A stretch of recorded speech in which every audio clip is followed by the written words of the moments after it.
Hello students,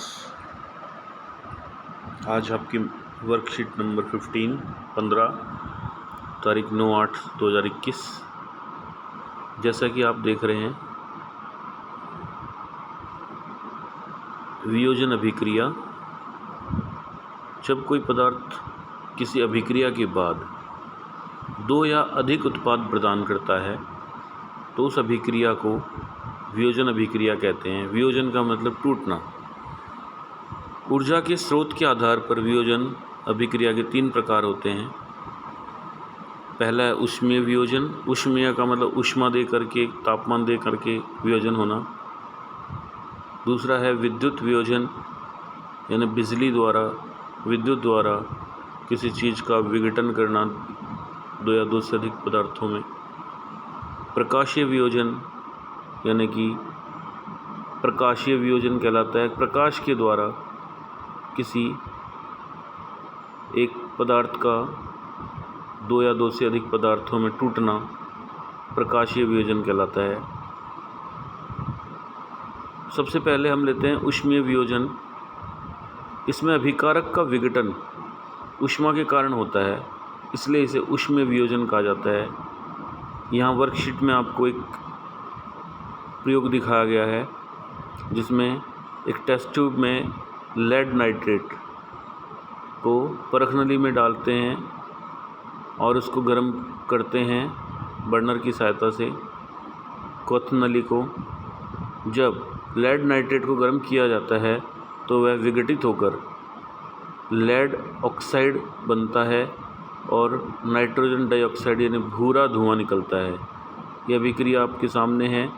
2PbNO3 twice ऊष्मीय ऊर्जा, 2PbO solid है ये, और प्लस 4NO2 यानी gas, nitrogen dioxide plus oxygen O2 gas इसमें निकलती है। यानी वियोजन हुआ लेड नाइट्रेट का लेड ऑक्साइड, नाइट्रोजन ऑक्साइड और ऑक्सीजन के रूप में। इसके बाद विद्युत वियोजन या वैद्युत वियोजन। जब जल से विद्युत धारा प्रवाहित की जाती है तो जल के अणुओं का विघटन हो जाता है और हाइड्रोजन एवं ऑक्सीजन प्राप्त होती है। इसे ही जल का विद्युत अपघटन कहते हैं। यहाँ पर हम एक प्लास्टिक का मग देख रहे हैं। इसमें हम 2 रॉड लगाते हैं, कार्बन रॉड, एनोड और कैथोड, और उसको 6 वोल्ट की बैटरी से जोड़ देते हैं। इसमें थोड़ा सा H2SO4 कुछ बूंद डाला जाता है ताकि पानी में करंट का प्रभाव हो सके और उसे चलने के लिए फ्री इलेक्ट्रॉन्स मिल सके। विद्युत धारा प्रवाहित करने पर आयनिक पदार्थ सरल पदार्थों में विघटित हो जाते हैं। उसके बाद आता है प्रकाशीय वियोजन। सूर्य की उपस्थिति में होने वाले वियोजन को प्रकाशीय वियोजन कहा जाता है। यानी सूर्य का प्रकाश किसी पदार्थ पर पड़े और वो उस पदार्थ को 2 या 2 से अधिक पदार्थों में तोड़ दे, तो ऐसा वियोजन कहलाता है प्रकाशीय वियोजन। 2AgCl यानी कि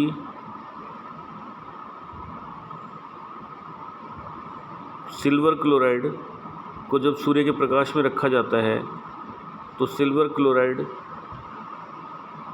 AgCl2 और Cl2 यानी कि सूर्य के प्रकाश में श्वेत रंग का सिल्वर क्लोराइड धूसर रंग का हो जाता है। प्रकाश की उपस्थिति में सिल्वर क्लोराइड का सिल्वर तथा क्लोरीन में वियोजन के कारण ऐसा होता है।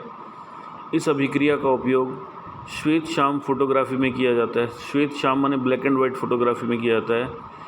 सिल्वर ब्रोमाइड भी सिल्वर क्लोराइड की तरह प्रकाशीय वियोजित हो जाता है। 2AgBr सॉलिड है ये। सूर्य का प्रकाश सॉलिड मतलब ठोस अवस्था में है। 2Ags प्लस Br गैस, ब्रोम Br रूप में गैस निकल जाती है और रंग बदल जाता है। यहाँ पर आपके सामने कुछ अभ्यास कार्य करने के लिए दिए गए हैं। जैसे वियोजन अभिक्रिया की परिभाषा लिखें, तो वियोजन अभिक्रिया की परिभाषा बता सकते हो, बहुत आसान है। वियोजन अभिक्रिया के लिए ऊर्जा के विभिन्न स्रोतों की आवश्यकता होती है। तो पता है तुम्हें ऊष्मीय वियोजन के लिए ऊष्मा, विद्युत वियोजन के लिए विद्युत और प्रकाशीय वियोजन के लिए प्रकाश ऊर्जा की आवश्यकता होती है।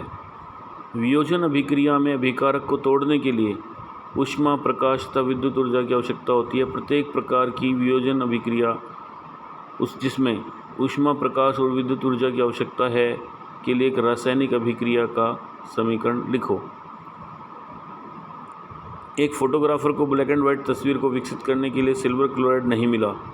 तस्वीर को विकसित करने के लिए फोटोग्राफर अन्य किस रासायनिक पदार्थ का इस्तेमाल कर सकता है, इसका नाम लिखिए। तो यहाँ पे आप लोग समझ गए होंगे कि सूर्य के प्रकाश में दो अभिक्रिया होती हैं।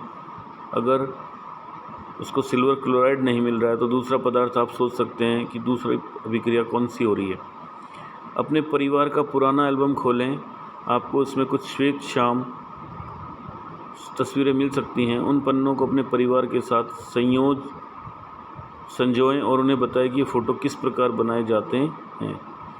तो फ़ोटोग्राफ कैसे बनाए जाते हैं, ये सिल्वर क्लोराइड या सिल्वर ब्रोमाइड की परत होती है जो कैमरे में एक रील के रूप में होती है।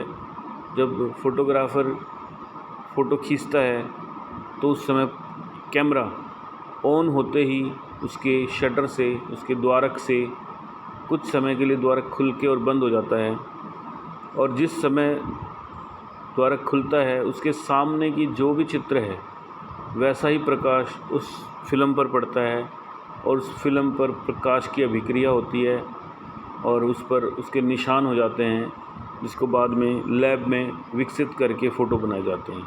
तो इस प्रकार आप समझ गए होंगे कि किस प्रकार से फ़ोटो तैयार किए जाते हैं। थैंक यू बच्चों।